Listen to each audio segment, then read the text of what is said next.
তো গাইস, কি অবস্থা সবার? আশা করি তোমরা অনেক ভালোই আছো আর ভালো থাকারই কথা, কেননা আজ ব্লু লকের সেকেন্ড সিজন রিলিজ হয়েছে। সো আর কোনো দেরি না করেই সরাসরি এই এপিসোডটি শুরু করা যাক। শুরু করার আগে লাস্ট সিজনের লাস্ট পর্বে কি হয়েছিল তা একটু তোমাদের মনে করিয়ে দেই। তো ব্লু লকের প্রথম সিজনের লাস্ট এপিসোডে আমরা দেখেছিলাম যে 5 জন করে একটা টিমে 5টি আলাদা আলাদা টিম বানানো হয়, আর যেখানে আমাদের ইসাকি ইতোশি রিনের টিমে, আর সেখানকার মনিটরে ইগোকে দেখানো হয়। ইগো বলে এর পরে 3 সপ্তাহ পর্যন্ত একটা কম্পিটিশন হবে, আর এই কম্পিটিশনের মাধ্যমে টপ 11 জনের একটা টিম বানানো হবে, আর এরপর তারা জাপানের ন্যাশনাল টিমের সাথে কম্পিট করবে। আর যদি তারা এই ম্যাচটা জিততে পারে তাহলে তারা জাপানের পুরো ন্যাশনাল টিমটাকে রিপ্লেস করে দিবে। আর জাপানের যে ন্যাশনাল টিম আছে সেটাকে আরো স্ট্রং করার জন্য তারা আরেকটা প্লেয়ারকে অ্যাড করছে, আর সেটা আর কেউ না, ইতোশি রিনের ভাই ইতোশি সাই। আর এরপর ইগো তাদের আরো মোটিভেট করে, আর এখানেই আমাদের সিজন 1টার এন্ড হয়ে যায়। তো সিজন 2 এর এপিসোড নাম্বার 1 এর শুরুটা হয় ইতোশি রিনের পাস্ট থেকে, যেখানে আমরা রিন আর সাইকে দেখতে পাই।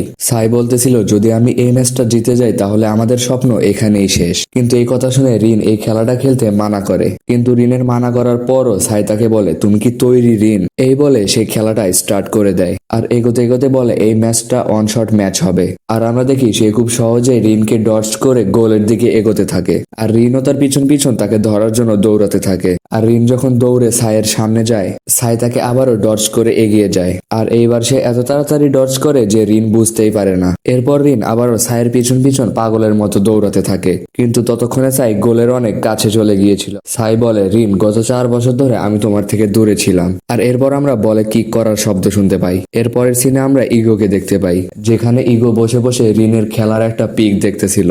আর তখনই তার কাছে একটা কল আসে, আর সেটা জাপান ফুটবল ইউনিয়ন থেকে এসেছিল।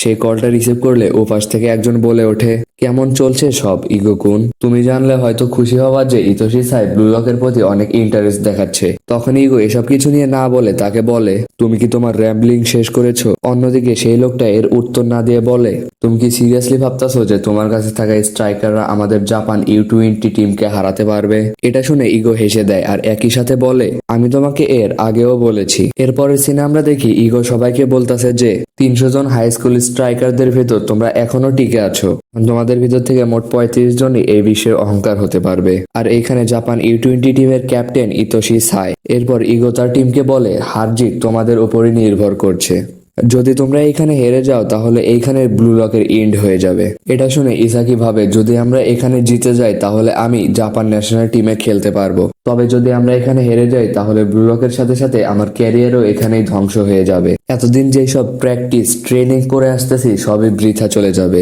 ইগোর কথা শুনে ইসাকির সামনে দাঁড়িয়ে থাকা রাইচি রেগে ওঠে আর বলে দাঁড়াও দাঁড়াও, আমরা টিম কিভাবে বানাবো? তখন কাকামারু বলে ওঠে আমরা তো সবাই এক, তাহলে মিডফিল্ড আর ডিফেন্সে কারা খেলবে? আর এভাবেই টিম বিল্ড আপ নিয়ে তাদের মাঝে ঝামেলা শুরু হয়ে যায়। এসব দেখে ইগো তাদের ধমক দিয়ে চুপ করিয়ে দেয় এবং বলে আমি 6 জনকে টিম বিল্ড আপের দায়িত্ব দেব, আর তারা হলো র্যাঙ্কিং এর প্রথম 6 জন। তার মধ্যে ফার্স্ট নাম্বার হচ্ছে আমাদের রিন, সেকেন্ড হলো শিডো, থার্ড কারাসু, ফোর্থ ওটোয়াইটা, ফিফথ ইউকিমিয়া। আর এইখানে ইসাকি মনে মনে ভাবছিল যে 6 নাম্বারটা ওকে বলুক, কিন্তু ইগো 6th নাম্বারে নাগিকে বলে। তারপর ইউকিমিয়া ইগোকে বলে আমি 5th নাম্বারে কেন, এবং এই রিন ফার্স্ট নাম্বার কেমনে হলো? এটা শুনে ইগো বলে শুধু 2জনই প্লেয়ার আছে যারা ওয়ার্ল্ড চ্যাম্পিয়ন টিমকে গোল দিয়েছে, আর সেই 2জন হলো রিন আর সিডো। আর আমি এটাও খেয়াল রাখছি যে কে কতটা গোল দিয়েছে, আর আমি ওয়ার্ল্ড চ্যাম্পিয়ন টিমের সাথেও কথা বলেছি, আর বাকিটা আমার ডিসিশন ছিল। এখন মনে হয় তুমি তোমার প্রশ্নের উত্তর পেয়ে গেছো। এটা শুনে ইউকিমিয়া বলে ধন্যবাদ, আমি এটা বুঝতে পেরেছি। এরপর ইগো তাদের 6জনকে 3টা টিমে ভাগ করে দেয়, তাদের প্রত্যেকটা টিমে আরো 3জন করে অ্যাড করানো হবে।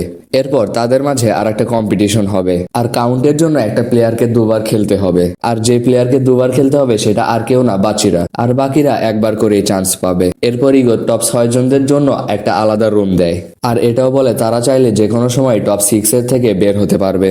এরপর টপ 6 প্লেয়ারদের যাওয়ার পর ইগো বাকিদের বলে তোমাদের নিজেদেরই স্কিলগুলো সিলেক্ট করে নিতে হবে, এবং অ্যাসেস ড্রিবলিং বা অন্য স্কিলসদের ভেতর কেবলমাত্র বেস্টদেরই নেওয়া হবে। কেউই খেলার সময় তোমাদের সাথে বন্ধুত্ব দেখাতে আসবে না, তাই তোমাদের ইউজফুল টিমমেট গুলো চুজ করে নাও। এর জন্য ইগো তাদের 24 ঘন্টার টাইম লাইন দেয়। এরপরে সিনে আমরা দেখতে পাই আগের বারের মতোই সবাই তাদের র্যাঙ্কিং অনুসারে খাবার পায়, এবং এসব নিয়ে সবাই মজা করতে শুরু করে।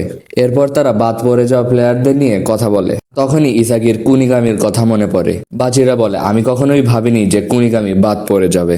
সে একজন খুবই ভালো প্লেয়ার ছিল। কিন্তু যাই হোক, এটা ব্লু লক। যদি আমরা U20তেও হেরে যাই তাহলে এগুলোর কোনো দামই থাকবে না। তাই আমাদের তাদেরকে নিয়ে চিন্তা ভাবনা করলে চলবে না। এরপর কে কে কোন কোন টিমে যেতে যায় তা বলে। বাচিরা বলে আমার কাছে তো দুটা সুযোগ আছে যে কোনো দলে যাওয়ার জন্য। যেটা শুনে রাইচি রেগে ওঠে। বাচিরা চিগিরিকে কোন টিমে যাবে এটা প্রশ্ন করলে চিগিরি বলে আমি এটা এখনো ডিসাইড করি নাই।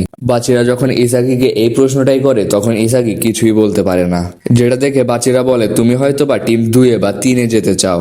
তুমি চাইলে তোমার বন্ধু নাগির টিমেও যেতে পারো, আর চাইলে তোমার প্রতিদ্বন্দ্বী রিনের টিমেও যেতে পারো। এরপর ইসাকি মনে মনে ভাবে যে আমি কোন টিমে যাব, কোন টিমটা আমার জন্য পারফেক্ট হবে। এরপরে সিন শিফট হয় এবং আমরা টপ 6 জনের রুম দেখতে পাই। সেখানে নাগি বসে বসে গেম খেলতেছিল। তখনই তার কাছে ইউগিমিয়া আসে আর তার পরিচয় দেয়।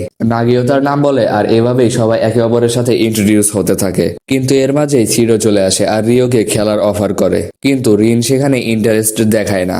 এজন্য সিরো তাকে কিক করে, কিন্তু রিনও তা ডজ করে দেয়। এরপর তাদের মাঝে একটা ঝামেলা তৈরি হয়ে যায়। তারা ফাইট করতেই যাবে কিন্তু তখনই সেখানে ইগো চলে আসে আর তাদের থামিয়ে দেয়। এরপরের সিনে আমরা ইসাকিকে দেখতে পাই যে ওয়াশরুমে ছিল। তখন সে সেখানে ভাবতে থাকে যে আমার কাছে সিলেকশনের একটাই চান্স আছে। এসব ভেবেই তার মাথা খারাপ হতে শুরু করে। যেটা দেখে বারো তাকে বলে তুমি এখনো নিজের উপর সন্দেহ করছো? আমি এটা দেখে খুবই শখ যে তুমি টপ 6 এর ভেতর কেন গেলে না। আমি তোমাকে সবসময় ক্রাশ করতে চাই। এটা বলেই সে সেখান থেকে চলে যায়। বারো যাওয়ার পরেই সেখানে এন্ট্রি হয় আমাদের নিকোর। নিকো এসে ইসাকিকে প্রশ্ন করে তুমি কি আমার ফেস ওয়াশ দেখেছো? হঠাৎ করে নিকোকে দেখে ইসাকি শক হয়ে যায়। এরপর তাদের ভিতরেও টিম রিলেটেড কথা হয়। নিকো বলে ইগো হয়তো বা আমাদের ভিতর কোনো পরীক্ষা নিতেছে, কিন্তু যাই হয়ে যাক না কেন আমি স্মুথলি খেলে যাব। কিন্তু এবার আমি একটা লিডার হতে চাই। আমিও তোমার মতো সবাইকে লিড করতে চাই। এরপরে সিনে আমরা দেখি ইসাকি একটা জায়গায় চুপচাপ বসে আছে। সে ভাবতেছিল যে রিনের টিম কি তার জন্য একদম পারফেক্ট হবে নাকি। সে খুবই স্ট্রং হতে পারে আমি সেখানে গিয়ে নিজের ট্রু পোটেনশিয়াল না দেখাতে পারি। তখন ইসাকির পিছন থেকে একটা আওয়াজ আসে যে বলে এসব ডিসাইড করা এত সহজ না, তাই না? এবং এই আওয়াজটার কারণ না রিও। ইসাকি বলে কেন তুমি নাগির সাথে খেলবা না? এটা শুনে রিও ইসাকির কাছে এসে বসে আর বলে আমিও এটাই চাই, কিন্তু সত্যি বলতে আমি শিওর না। লাস্ট ম্যাচেও নাগি আমার বদলে তোমাকে চুজ করেছিল, আর এখনো নাগি এই ব্লু লগের one of the best player, আর আমি ওর সামনে কিছুই নই। ওর জন্যই আমি এত দূর পর্যন্ত আসতে পেরেছি, কিন্তু এখন আমার ওর সাথে খেলার জন্য কোনো কনফিডেন্স নেই। আর আমি জানি আমি যদি এই অপরচুনিটিটাকে হারিয়ে ফেলি তাহলে নাগি আমার থেকে আরো দূরে চলে যাবে, আর আমি তার সাথে কোনোদিন খেলতে পারবো না। আর এটা শুনে ইসাকি কোনো কিছু রিয়েলাইজ করে। ইসাকি বলে হ্যাঁ আমারও তাই মনে হয়। আমরা যদি এখন ওর সাথে না খেলি তাহলে ও এমন একটা জায়গায় পৌঁছে যাবে যেখানে যাওয়া আমাদের পক্ষে অসম্ভব হয়ে দাঁড়াবে। হ্যাঁ এখন আমি আমার ডিসিশন নিয়ে ফেলেছি। আমি এখন থেকে রিনের সাথে খেলবো। এই ডিসিশনটা অনেক হার্ড হলেও আমি প্রমাণ করেই ছাড়বো। এরপর সিন শিফট হয় এবং আমরা এর পরের দিনের সিন দেখতে পাই যেখানে টিম সিলেকশনের সময় শেষ হয়ে গেছে। ইসাকি রিনের টিমেও ছিল আর তার সাথে বাচিরাও ছিল। টিম বি এ ছিল রাইচি, নিকো, চিগিরি, আর টিম সি এ নাগির টিমে রিও ছিল। ইসাকি মনে মনে ভাবে যাই হয়ে যাক না কেন আমার প্রেজেন্স সবাইকে রিয়েলাইজ করাতেই হবে। এরপর সিন শিফট হয় এবং আমরা দেখি জাপান ইন্ডিয়ান টিমের অ্যাডভাইজারকে, যে জাপান আন্ডার-20 ম্যানেজারের সাথে কথা বলতেছিল। ম্যানেজার বলে এই যে গাধা এ কিছুই করতে পারবে না, আর এটা বলেই সে ব্লু রকের ম্যাগাজিনকে পায়ের তলে ফেলে দেয়। তখন অ্যাডভাইজার বলে চিন্তা করেন না স্যার, আমরা তাদের এভাবেই পিষে ফেলবো। তখন ম্যানেজার বলে আমি তোমার উপরই ভরসা করতেছি ক্যাপ্টেন। আর ওই লোকটাও বলে আপনি চিন্তা করেন না।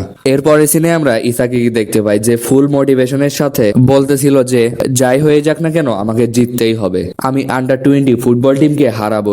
এর সাথে সাথে আমাদের এই এপিসোডটি এখানেই শেষ হয়ে যায়। এরপরের এপিসোডটি এক উইক পরে আসবে। তো এরপরের এপিসোডটি দেখার জন্য অবশ্যই আমাদের চ্যানেলটিকে সাবস্ক্রাইব করে আমাদের পাশে থাকো। টাটা।